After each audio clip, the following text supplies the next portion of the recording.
Bienvenidos todos nuestros hermanos y amigos al mensaje de la palabra en este día. Estamos muy contentos. Hemos iniciado el mes de marzo con gozo, con fuerza, y como ustedes saben estaba un poquito afectado de salud y nos vamos recuperando para la gloria de Dios. Estamos en el Evangelio de Juan capítulo 2, serie del Evangelio de Juan. Hoy estamos bajo el título La purificación del templo. Señor, que tu palabra nos edifique y nos bendiga. Y yo te he suplicado que el pueblo esté atento, que estén bien despiertos y que tu palabra tenga para nosotros un mensaje de reflexión poderoso y de conversión, de salvación, y que haya milagros en nuestras vidas y en nuestros medios, Señor. Amén. ¿Cuánto lo creen? Amén. Gloria a Dios. Estamos predicando expositivamente. Por tanto, voy a leer una parte del pasaje, aunque vamos a leer desde el versículo 12 hasta el versículo 25 esta noche, pero voy a comenzar con la primera parte o el primer episodio que quiero narrar. Dice: después de esto, descendieron a Capernaum Jesús, su madre, sus hermanos y sus discípulos, y estuvieron allí no muchos días. Estaba cerca la Pascua de los judíos, y entonces subió el Señor a Jerusalén, y halló en el templo a los que vendían bueyes, ovejas y palomas, y a los cambistas que estaban allí sentados. Bueno, el pasaje comienza diciendo: después de esto ellos se fueron a Capernaum. El Señor había elegido Capernaum como una zona de fortaleza donde iba y reposaba. Algunos dicen la ciudad del Señor Jesús, aunque Él se crió en Nazaret, pero parece que hizo su lugar de concentración en Capernaum. Sin embargo, allí aclara y dice que no estuvieron muchos días allí porque el ministerio del Señor Jesús era muy itinerante. Él estaba un poquito aquí, un poquito allí, Él estaba siempre viajando. Por eso el Señor Jesús dijo que no tenía dónde recostar su cabeza. Él bien podía haberse comprado una casa, por decirlo de alguna manera, y hacer un milagro en algún lugar y vivir cómodo. Pero Él decidió que su ministerio fuera itinerante porque iba de ciudad en ciudad predicando, y así también nos dio el mandato a nosotros y dijo: vayan por todas partes predicando el Evangelio. Ojalá podamos obedecerle y copiar esto del Señor. En este primer versículo nos dice que fue Jesús con su madre, dice que con sus hermanos y también sus discípulos. Para aquellos que dicen que el Señor Jesús no tenía hermanos, y que cuando la Biblia dice hermanos, se refiere a los discípulos del Señor o a los primos, algunos suelen decir esto. La verdad, mis amados, es que en este pasaje es específico, diciendo quiénes son los hermanos y quiénes son los discípulos. Son por aparte. Entonces, una cosa son los hermanos hijos de José y María, y otra cosa son los discípulos. Ahora bien, no se estuvo muchos días allí. El Señor Jesús, desde la edad de unos 12 años, quizás desde esa edad que era donde los judíos tenían cierto grado de responsabilidad con la religión, estuvo practicando o celebrando la Pascua del hebreo Pesaj y del griego Pasca. Ese nombre Pascua significa paso, el paso.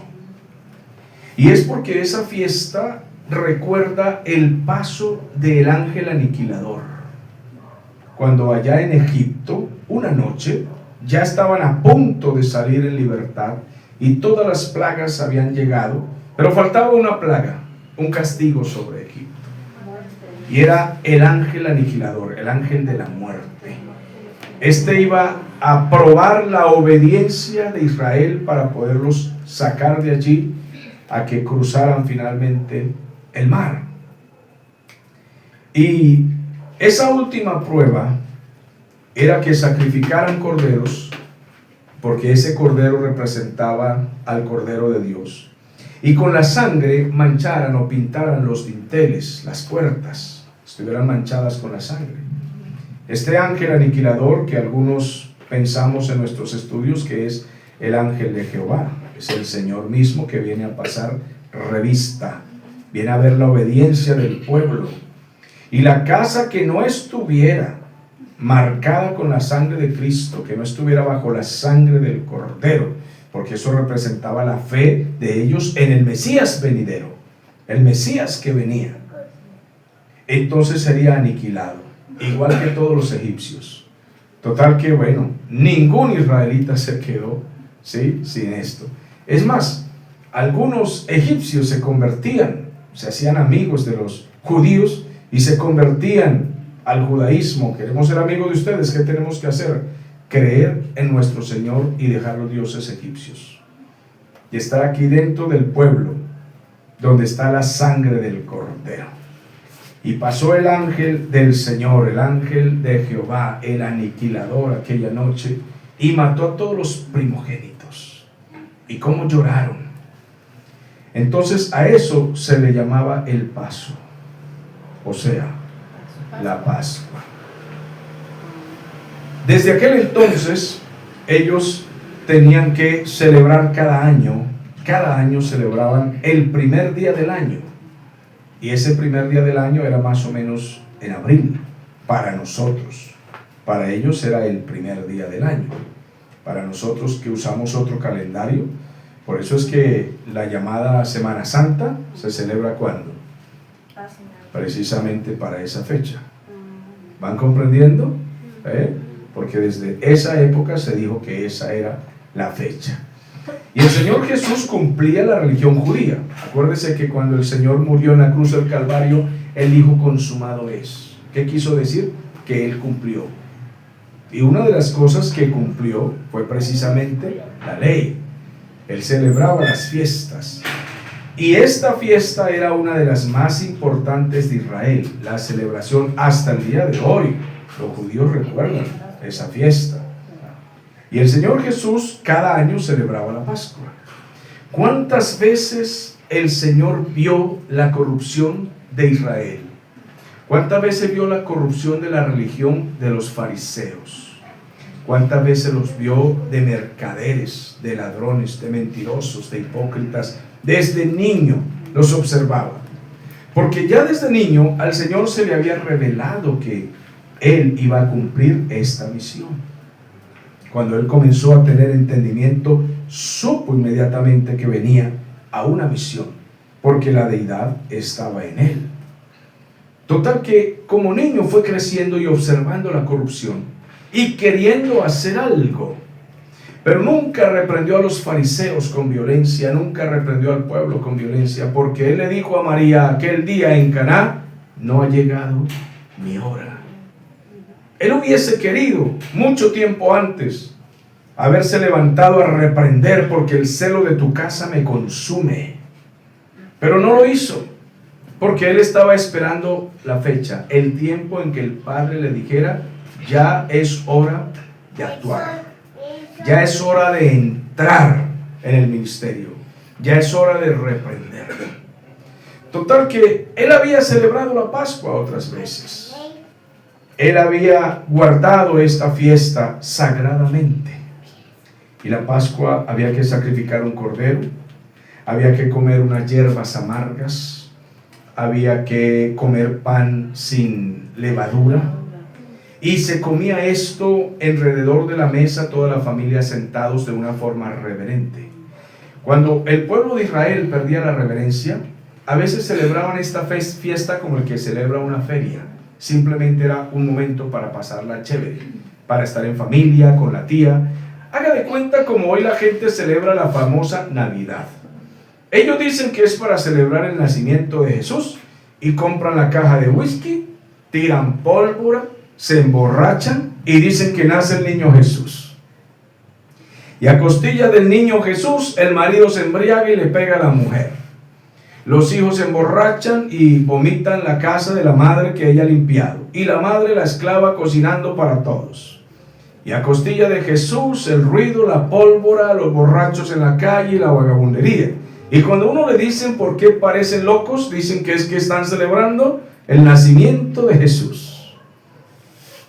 También, si los judíos perdían la reverencia y el respeto hacia la fiesta, pues esto se convertía en una feria, simplemente donde se aglomeraba la gente. El Señor Jesús no pertenecía a ese montón de gente que celebraba una feria. Él era de las familias más ortodoxas, consagradas, de aquellos que celebraban la Pascua consagradamente.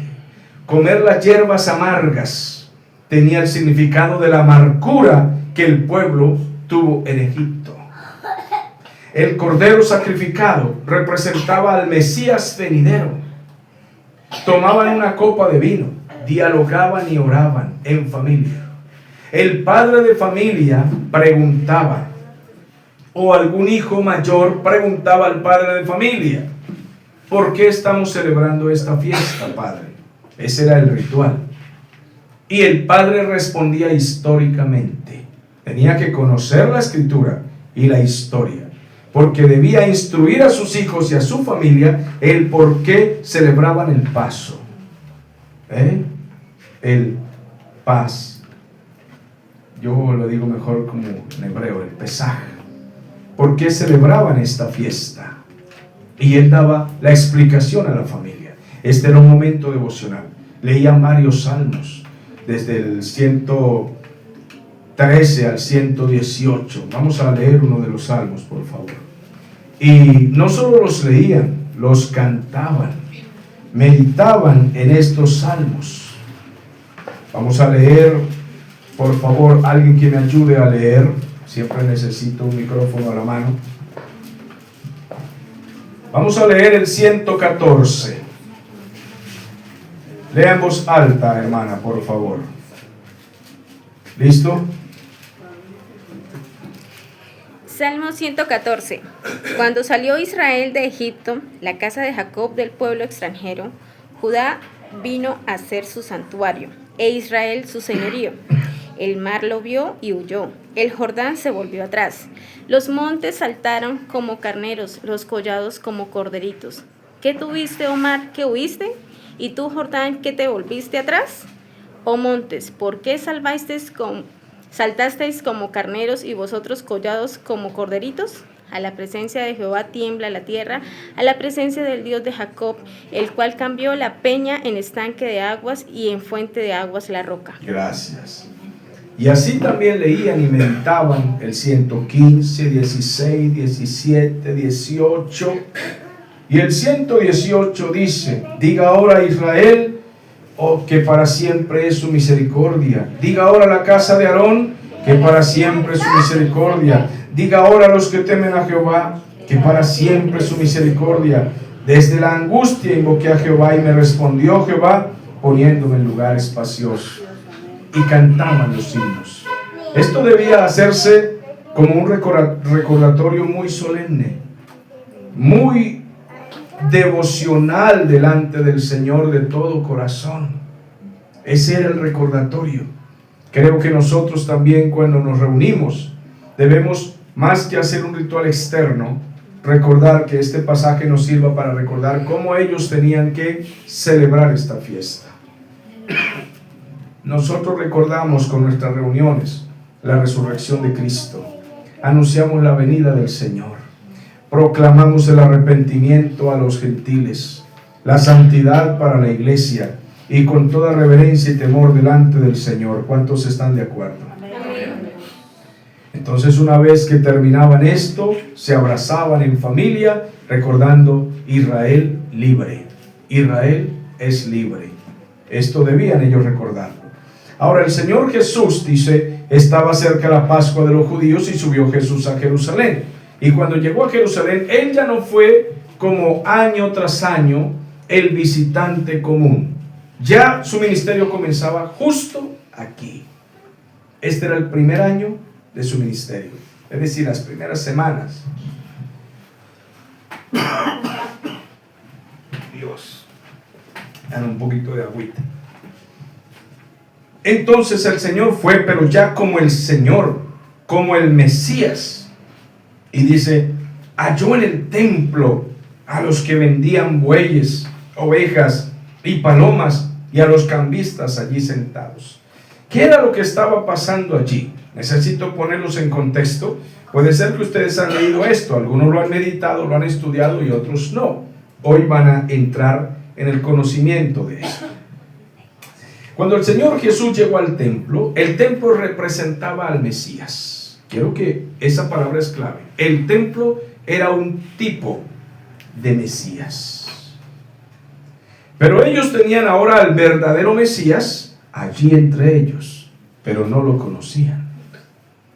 Ahora, Él es el Hijo de Dios. Él es el dueño de esa casa, de ese templo, pero ellos no lo saben. Y ellos tienen allí no solamente los ritos religiosos, sino un negocio con la religión. Vendían en ese lugar bueyes, toros, ovejas, macho cabrío, palomas, cambiaban monedas, porque los judíos debían traer sus ofrendas en moneda hebrea, pero tenían que pagar el impuesto en moneda romana. Total que ese era el negocio para los que podían cambiar las monedas. ¿Necesita moneda romana? Se la tenemos.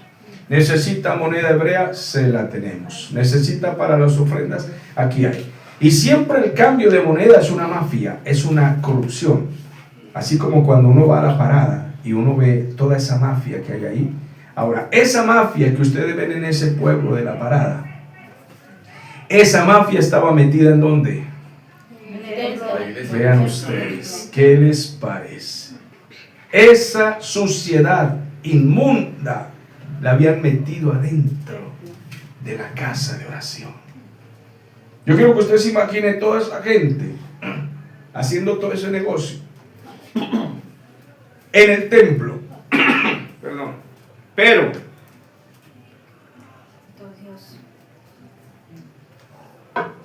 ¿quiénes eran los pranes? Porque ahí, en la parada, hay unos mafiosos. Les hacen llamar el Tren de Aragua, otros les llaman ELN, y ellos son los que mandan. ¿Quién era en el templo los guerrilleros del ELN? Los fariseos. Los jefes de la religión eran los pranes de la guerrilla. Ellos eran no el Tren de Aragua, eran el Tren de Jerusalén. Los atracadores de la religión. Porque todos los fondos que ganara la gente había que pagarle impuestos a ellos. Ellos eran los dueños de esa mafia. Y el Señor Jesús siempre lo supo. Y le ardía su alma. Él quería hacer algo. Pero no ha llegado mi tiempo todavía. Todavía estoy en casa ayudando en la carpintería. Estoy creciendo como un adolescente. Todavía no inicio el ministerio. No es el momento de los milagros. No es el momento de manifestarme. Ya llegará el tiempo. Y aquí, en Juan capítulo 2, llegó la fecha. La fecha que estaba establecida en las profecías de los profetas. La fecha que estaba establecida especialmente en el libro de Daniel. Daniel había marcado un calendario al que le conocemos proféticamente como las 70 semanas de Daniel, escritas en el capítulo 9, que se las reveló el ángel Gabriel por mandato del Señor. Y entonces allí estaba él. Me perdonan si me equivoco, si fue el ángel Gabriel o el mismo Señor. Ustedes pueden después revisar la profecía, por si acaso cometemos allí algún pequeño error. Lo cierto es que el Señor le reveló a Daniel el tiempo y el calendario estaba escrito. Y este era el tiempo. Ahora sí llegó el Señor, pero no como siempre, solo a celebrar la Pascua y regresar a su casa. No, ahora no. El ángel Gabriel, gracias, muy amable para saber con exactitud. Sí, porque el ángel Gabriel dijo: desde el momento que comenzaste a ayunar, fue enviada palabra, pero se me atravesó un demonio, que es el gobernante de Persia en los aires, en el espacio, y no pude pasar. Y estuve luchando con él por 20 o 21 días. Entonces vino Miguel, otro de los guerreros, y me ayudó. se quedó luchando allá con él mientras yo logré pasar para traerte. Ustedes imagínense esa escena celestial y espiritual. ¿Qué les parece? ¿Es impresionante o no? Amén. Y aquí se está cumpliendo la fecha que había establecido Daniel después de haber tenido esa experiencia espiritual con esos ángeles. Había escrito: 70 semanas están determinadas sobre tu nación Israel. Y luego le dice: primero serán 7 semanas, después 62 semanas, suma 69. Y después queda la última para 70, que es la que viene a continuación. Creemos que es la gran tribulación. Pero allí se estaba cumpliendo ¿cuál semana? La semana 69. Estaba a 2 años de cumplirse la semana 69.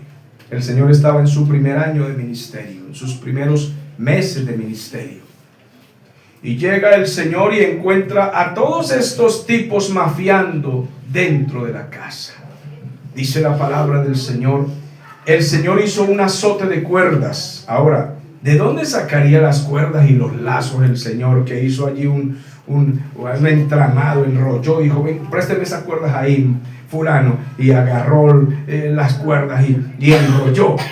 La Biblia no nos dice que los discípulos le hayan ayudado. Yo personalmente no creo que ellos le ayudaron. Ellos se quedaron fue espantados, asombrados, porque ellos nunca se imaginaron que aquel hombre tan manso llegase a hacer un azote de cuerdas con sus propias manos. Dijo: les voy a enseñar quién es el que manda aquí. Nunca se imaginaron tal cosa. Este humilde carpintero sin musculatura.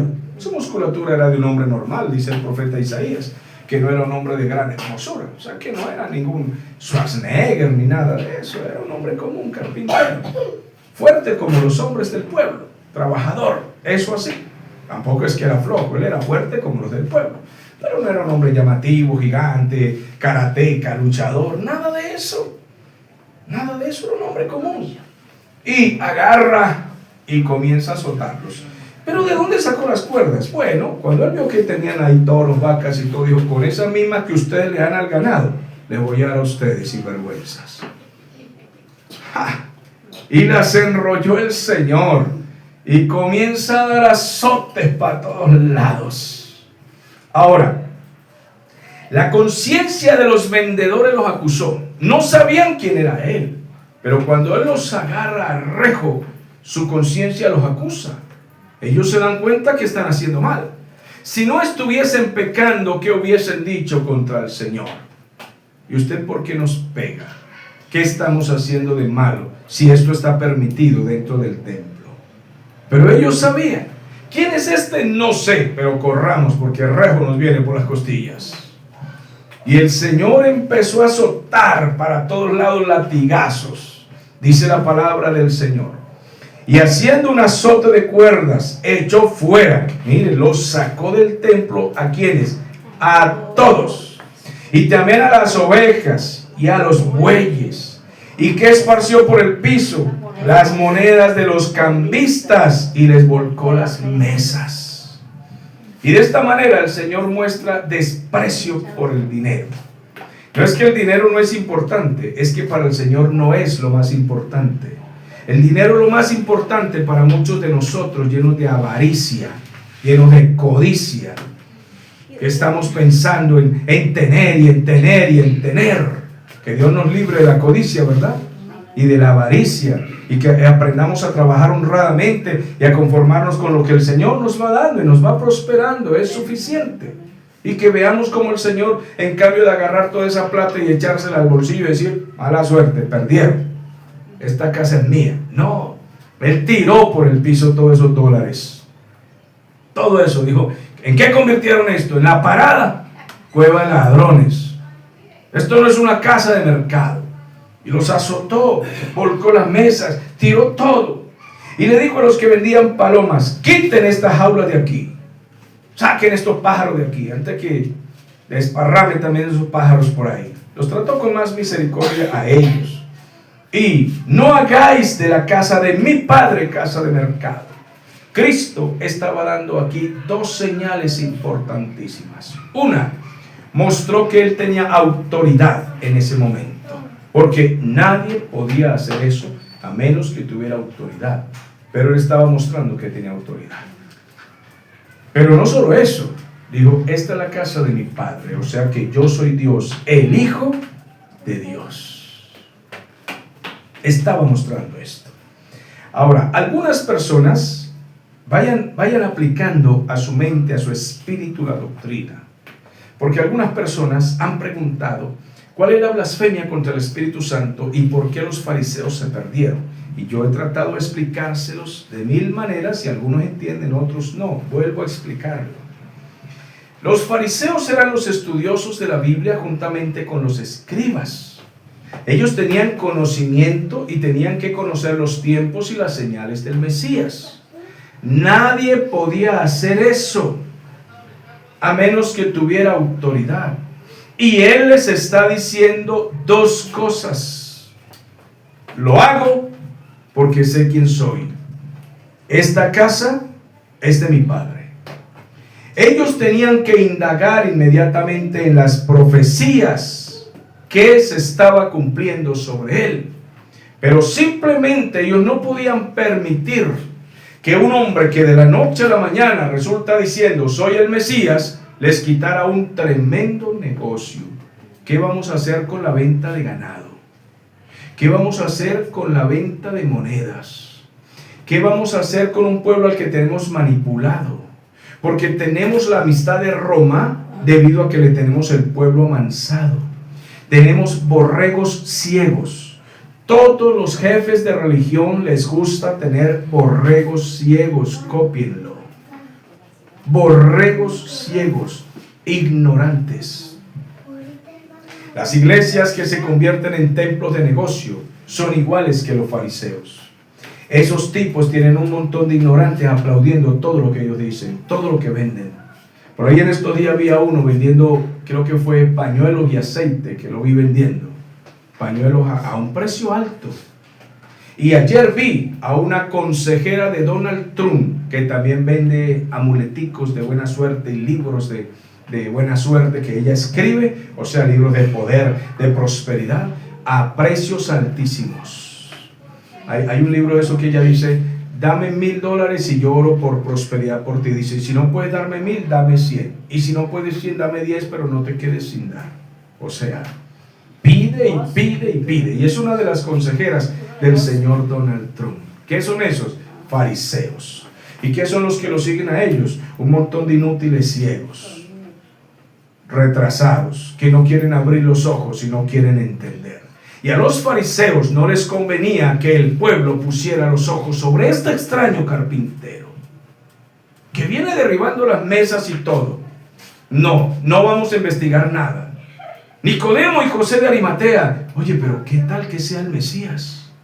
¿Qué tal si escudriñamos la Escritura? Nicodemo fue de noche a ver al Señor Jesús porque quedó con todas estas dudas. ¿Por qué este Señor voltea las mesas y todo y dice que la casa es de su Padre? Porque el templo era tipo de Cristo. Y si Cristo llegaba para cumplir las profecías y ser colgado en la cruz, el templo se tenía que acabar. ¿Y vamos a permitir que el templo que nos da tanto dinero se acabe? ¿Vamos a permitir que un templo tan lujoso, decorado por Herodes, reconstruido por Nehemías y Esdras y Zorobabel y Zacarías y Ageo y todos aquellos profetas y sacerdotes y Josué, hijo de Salatiel, y todo esto se acabe, este lujo ampliado por Herodes? Por eso se le llamaba también el templo de Herodes, porque él lo había arreglado y decorado más. Y vamos a permitir que este templo que vale tanto dinero, que es el orgullo de Israel, que es la pompa que nos hace reconocer en las naciones que tenemos al Dios soberano viviendo con nosotros, ¿vamos a dejar que se acabe? ¿Quién creen ustedes que nos ha dado todo este negocio, esta plata y estas vacas que vendemos aquí? ¿Acaso no es Dios? Y viene este carpintero a sacarnos de aquí, no lo vamos a permitir. Bueno, ¿y qué tal si investigamos si es el Mesías? Cierre la boca, usted también es de ellos. No le permitían a ningún fariseo convertirse. Todos tenían que seguir según la secta y tener al pueblo sometido y callado. No podemos permitir que este carpintero venga aquí diciendo que él es algo o es alguien. No nos interesa investigar. Entonces, ¿cuál es la blasfemia contra el Espíritu Santo? Es estar conscientes de que ese hombre está cumpliendo las señales del Mesías, pero yo no lo voy a averiguar. Me voy a tapar los ojos y me voy a hacer el ciego y el sordo. Es más, crucifícale, mátalo, y que su sangre sea sobre nuestra cabeza y sobre nuestros hijos. ¿Van comprendiendo lo que es la blasfemia contra el Espíritu Santo?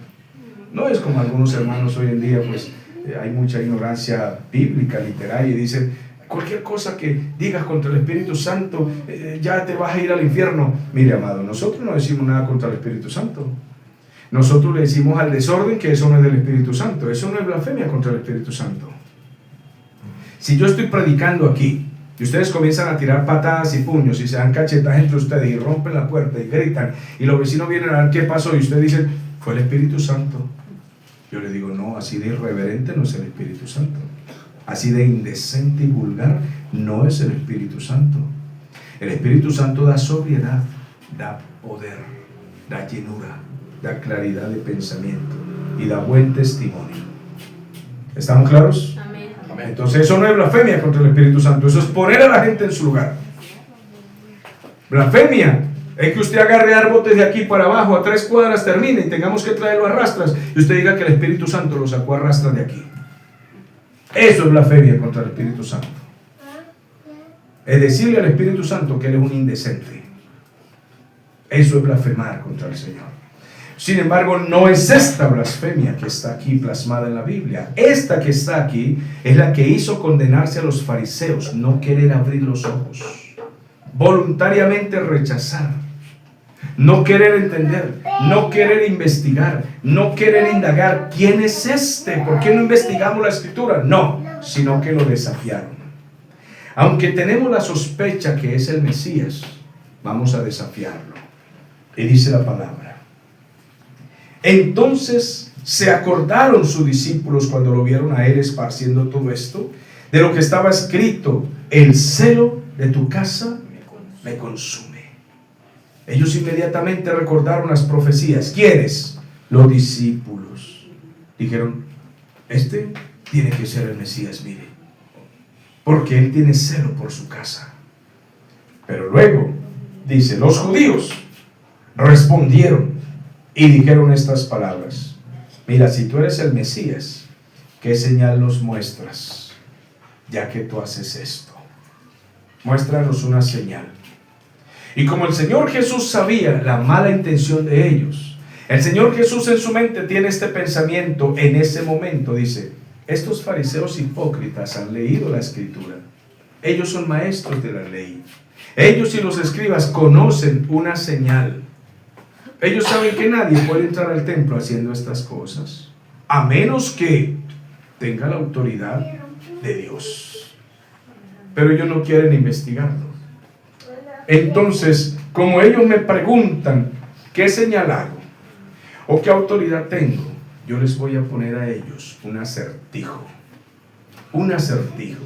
Y mire lo que dijo el Señor. Respondió Jesús y les dijo, esto es una profecía mesiánica. Destruid este templo y en 3 días lo levantaré. El templo era tipo de Cristo.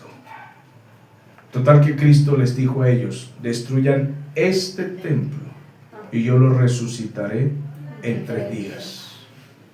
Pero ellos no quisieron investigar el acertijo de Cristo. ¿Qué quiso decir con esto? No.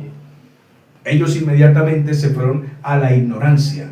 Porque permítame decirle a usted, hay gente que sufre de imbecilidad y se cura. Pero hay gente que quiere ser enferma. No me interesa aprender. No quiero. Pero amigo, yo puedo enseñarle. Mira, aquí este texto dice, no, yo quiero ser imbécil. Pero venga, le muestro aquí, es que aquí la palabra, no, yo me quiero quedar así por el resto de mi vida. Esta es mi respuesta. que se queden así. Eso es lo que quieren. Eso pasó con los fariseos. Ellos podían investigar qué estaba pasando con él. ¿Por qué él dice que está en la casa de mi padre? Su padre. Tenemos que revisar las escrituras. Ajá, ¿y qué tal que sea el Mesías y nos estemos condenando? Vamos a revisar el periodo del calendario de Daniel. Vamos a revisar las señales que hay en él, que nos abra los ojos. A la final tiene discípulos. Nosotros podíamos ser sus discípulos. Pero entre ellos se decía, no le crea nada, no le crea nada. Vamos a quedarnos tontos, retrasados mentales. Y miren lo que le dicen. En su retraso mental le dicen ellos. Dijeron luego los judíos, en 46 años fue edificado este templo y tú en 3 días lo vas a levantar. Quiero que entiendan esto. Ellos sabían de historia, tenían conocimiento de la construcción del templo, sabían los años en que había sido construido, sabían quién lo construyó y por qué profecías, y sabían también que el templo era tipo de Cristo, porque respondieron teológicamente. Entonces se estaban hundiendo más y más.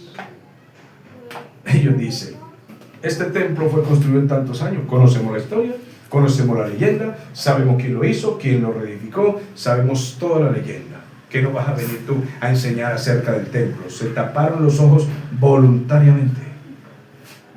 Voluntariamente. Se hundieron porque quisieron hundirse. A ellos solo les importaba mantener el monopolio y el poder religioso. Escuchen la reflexión.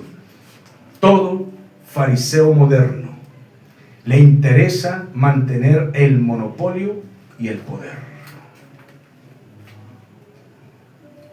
Voy a decir esto con prudencia por causa también de nuestros oyentes y los que ven nuestros videos, pues para no ir a cometer un error. Pero algunas personas de las que me llaman, mencionaré a una con mucha prudencia. Dice, nuestro pastor supo que estamos escuchando sus predicaciones, sus audios y enseñanzas. Y dijo que no escucháramos sus mensajes y que no los reenviemos. ¿Y qué les parece? ¿Que estamos diciendo aquí alguna herejía? ¿Algún mensaje fuera de la palabra? ¿O estamos tratando de abrir los ojos y el espíritu de la gente hacia Cristo? Amén. Entonces, ¿por qué le dicen a la gente, no escuchen ese pastor y no envíe esos mensajes a nadie? ¿Qué será lo que sienten que se les destruye? El monopolio farisaico, la religión, el poder sobre el dinero y la mente de los oyentes. Porque yo como pastor, si sé que usted está escuchando a un buen pastor que predica buena enseñanza, le digo, ¿cuál es el problema, hermano? Yo no soy su dueño. Escuche lo que le edifique, escúchelo. Eso sí, analice bien, ahí tiene usted la Escritura y el Espíritu Santo. Pero ¿cómo le voy a decir a usted que está prohibido que usted escuche aquí o allá? Es que ni aunque usted escuchara un hereje, yo le prohibiría, yo le advertiría de buena manera y le diría, tenga cuidado, no sea que se vaya a confundir, eso es todo. Pero ahora, yo primero me cercioraría qué predicadores están escuchando. Analizo su mensaje para poder decir, oye, me parece que ese pastor está predicando correctamente, veo que está pegado a la palabra. Creo que tenemos el Espíritu, ¿verdad? Entonces, ¿por qué le dicen a la gente, no escuche y no reenvíe? Ahí hay un problema. Siempre que un ministro u organización evangélica quiere tener un poder sobre su gente y un monopolio, una manipulación sobre la mente, le dice, no escuchen a pastores que prediquen el evangelio pegado a la Escritura. No, señor. Usted tiene que escucharnos a nosotros y nuestra organización y nuestras normas y nuestras leyes. ¡Qué impresionante! Manipulación, monopolio sobre la gente. ¿Y por qué la gente tiene? Eso tenían los fariseos. ¿Por qué la gente tiene que obedecer esto a ciegas como obedecían a los fariseos? ¿Por qué? Los fariseos tenían todo el monopolio de la religión. Por eso se enojaron con Cristo, porque les tumbó las vacas, los bueyes y le dijo que tenían la casa como una casa de mercado. Y luego más adelante, cuando el Señor vuelve a repetir la escena en otra ocasión, ya no le dijo casa de mercado, le dijo cueva de ladrones. porque el Señor hizo eso 2 veces. Y esa fue la furia que puso la firma: matémoslo.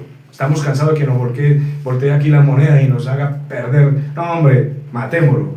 Mire, venga acá, mire, volvió a voltear las vacas, los bueyes aquí, mire, las mesas, las palomas, todo. Ya nos tiene cansado. Hace 2 años fue igual. No, hombre, ya nos tiene cansado. Un día por allá fue y agarró unos cochinos y liberó un tipo y se le salió el diablo y se le metió a los cochinos y también perdimos 2,000 cochinos. ¿Se acuerdan?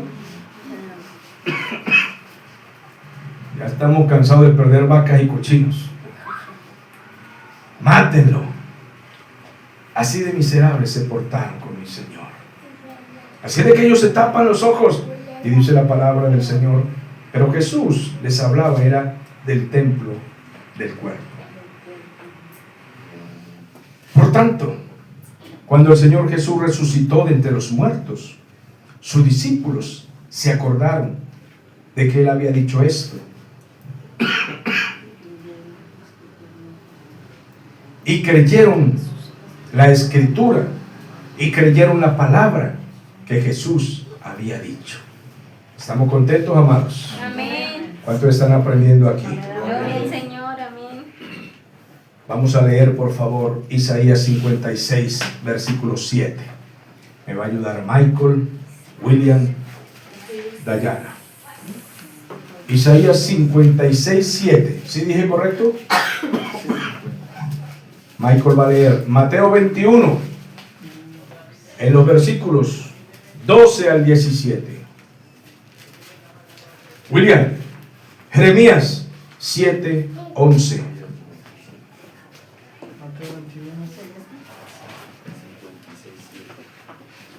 Valerie, Salmo 69, 9.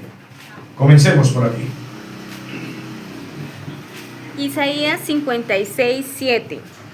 Yo los llevaré a mi santo monte y los recrearé en mi casa de oración. Sus holocaustos y sus sacrificios serán aceptos sobre mi altar, porque mi casa será llamada casa de oración para todos los pueblos. ¿Se da cuenta?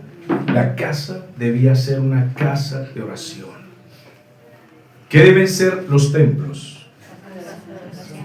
¿Qué debe ser la iglesia de Cristo?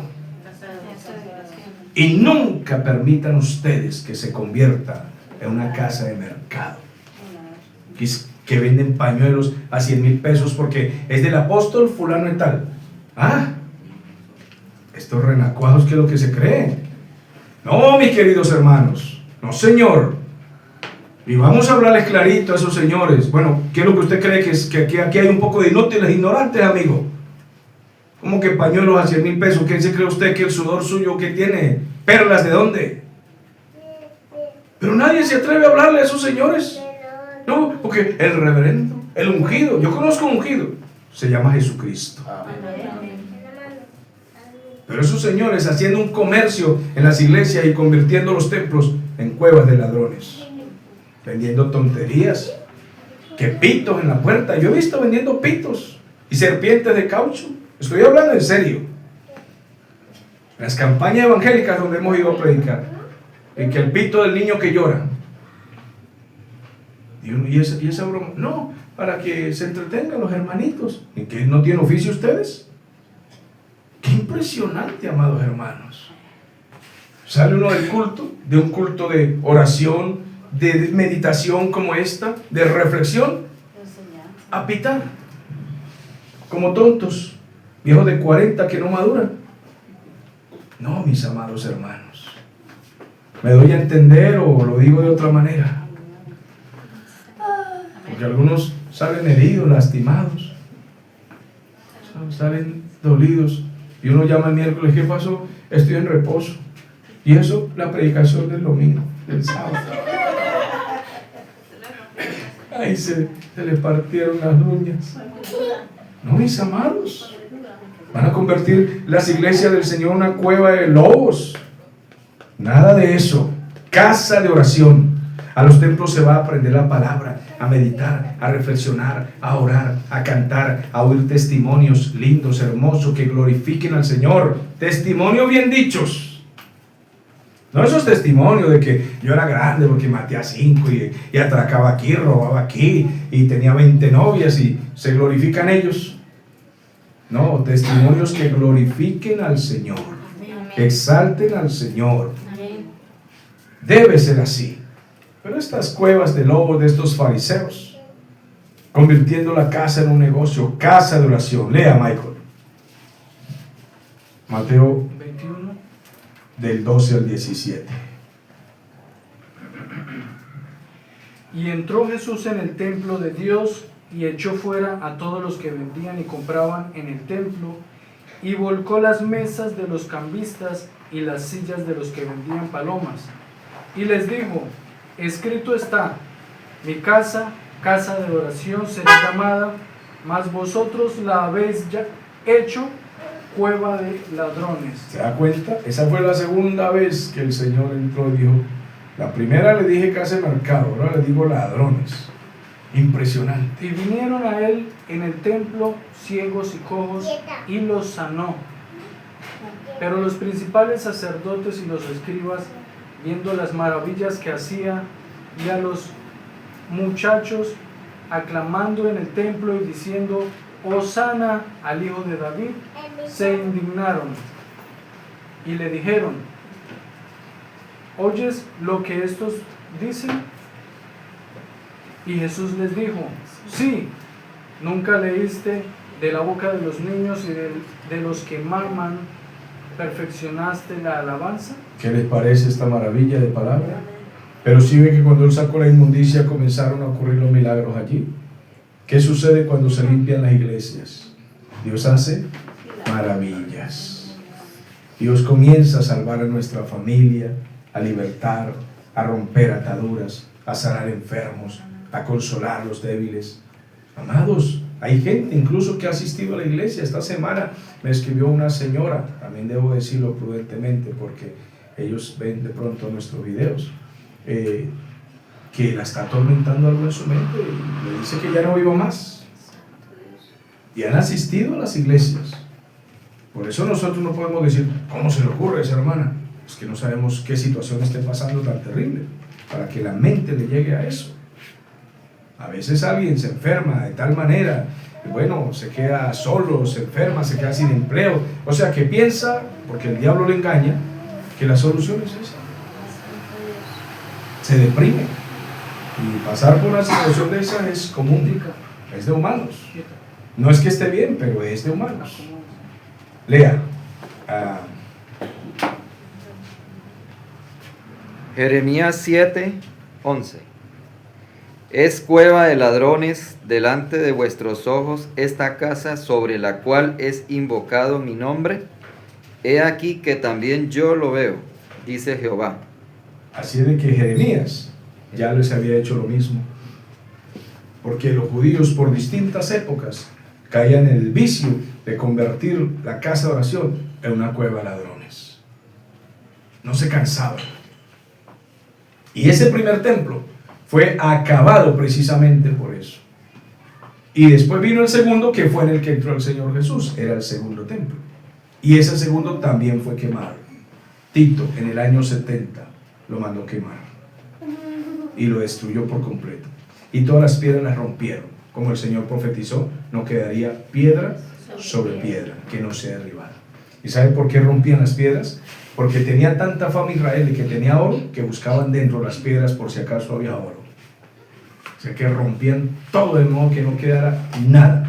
Y de esa manera se cumplía la profecía. Vamos, Valerie. Salmo 69:9. Porque me consumió el celo de tu casa, y los denuestos de los que te vituperaban cayeron sobre mí. ¿Se da cuenta? Me hicieron molestar. Esas blasfemias sobre el Señor me hicieron molestar. Y me consumió el celo de tu casa. Ahora les pregunto, ¿y será que el Señor tiene celo por la casa de Dios hoy? El apóstol Pedro dice que el juicio de Dios comienza por la casa de Dios. Él, toda iglesia que se desvía, que se tuerce, que se va hacia la herejía, hacia la irreverencia, Hoy hay templos que son discotecas, son lugares vulgares, indecentes. Allí se vas a pasear simplemente. El Señor va a hacer que eso se incendie, se queme, le caiga la ruina. Quién sabe qué cosas pueda pasar. Por ahí estoy oyendo las biografías de unos ministros que eran muy famosos en Estados Unidos y actualmente se han ido a pique después de tener 30,000 personas. Están fracasando porque han cambiado la doctrina, han dejado la reverencia. Uno de esos fue el escritor del libro Vida con propósito, Iglesia con propósito, Rick Warren. Después de tanto éxito, él en el libro comienza a decir que la iglesia no debe tener apariencia de templo, de nada así religioso, que la cruz, que cosas de la iglesia, no, que una Biblia, que no, que hay que transformar el templo para que la gente quiera venir. O sea, poner bombitas, no sé, hasta la bandera LGTB para que los homosexuales no se sientan despreciados, y así los niños hay que comprarles mascarita de gato, de perro, de lobo, para que la gente quiera venir. Impresionante, ¿no?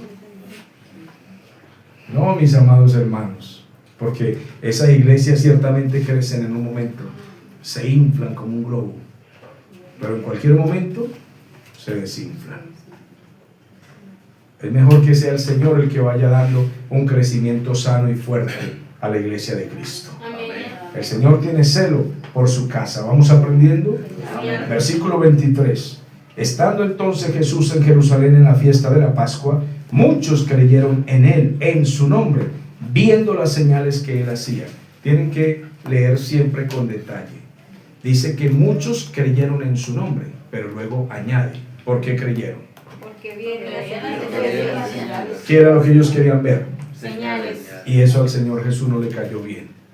No venían por el perdón de los pecados, venían por ver el espectáculo, las señales. Entonces dice el texto siguiente, pero Jesús mismo no se confiaba de ellos. ¿Por qué? Porque los conocía, Él sabía a qué venían. Ellos venían al espectáculo, Él sabía a qué venían. Entonces dice, y no tenía necesidad de que nadie le dijese nada, le diera testimonio a ningún hombre, porque Él sabía lo que había dentro del hombre. Y este versículo es una clave mesiánica. Nadie sabe lo que hay en el pensamiento de nadie, porque nadie es Cristo y nadie es Dios, solo Él. Él sí sabía lo que había en el pensamiento. Por eso cuando vio las multitudes que venían a Él, Él no se confió de ellos. Dijo, no, estos ahorita, dentro de unos meses más adelante, me van a abandonar. ¿Y sabe qué van a gritar esto después de que les he hecho milagros? Mátalo, crucifícalo. Ellos mismos. Vamos a abrir en Juan capítulo 6. Y abran por favor en el versículo 66. Lea, Michael. Juan 6, 66. 6:66. Dice. Solo ese, ¿sí? Uh-huh. Desde entonces muchos de sus discípulos volvieron atrás y ya no andaban con él. ¿Se dan cuenta? Todos esos mismos que habían creído por las señales, ahora ya no andaban con él. Se fueron. Y el siguiente versículo, Dayana, lea, 67. Dijo entonces Jesús a los 12, ¿queréis acaso iros también vosotros? ¿Qué les parece? Cuando el Señor Jesús vio que una multitud lo abandonó, le dijo a los 12 discípulos, ¿ustedes se quieren ir también? Ustedes me dicen si tengo que escoger otros 12. Si se van, arrancamos de cero otra vez. Qué impresionante. Bueno, yo trato de no decirle a la gente eso. ¿Ustedes se quieren ir? No. No sea que me digan, no, ya nos tienen cansados. Así que me dan solo ya. No, yo no. El Señor dijo, yo me aguanto. Yo me aguanto. Hay un poco la mala cara, me la aguanto ahí. ¿Ustedes se quieren ir o qué? No, pues me dejan. El próximo sábado yo aquí con la banca sola ahí. Ay, ¿qué pasó? Eso no dijo que no fuéramos. Entonces no lo hacemos, hermano. Pero mi Señor Jesús nos hace pensar, ¿tiene celo por su casa hoy? Amén. Sí. También nosotros tengamos celo por su casa. Amén. Para tener celo por su casa hay que vivir para Él. Amarlo a Él, amar su palabra. Por eso cuando hablamos con esa fuerza, contra lo que está pasando hoy en los imperios religiosos. Eso que hacen ahora las iglesias grandes, que firmen un documento los bautizados, y en el documento que ustedes aquí no van a estar protestando contra las normas, ni contra no sé qué, ni contra no sé cuándo, porque ustedes no van a estar en desacuerdo con lo que nosotros imponemos aquí. Y los bautizados firmando. Esta semana me mandaron uno de los documentos y leí, y ahí dice, miembro fulano, bautizado tal fecha, no sé qué, y tal, y firmo que no me levanto contra, no, mi hermano, porque entonces, ay, se está pasando algo en la iglesia, como la gente no tiene que comerse todo entero. No, señor. Si no puede estar, no puede estar. ¿Aprendemos? Amén. Tengo que dejar descansar mi garganta, entonces demos un aplauso a Dios.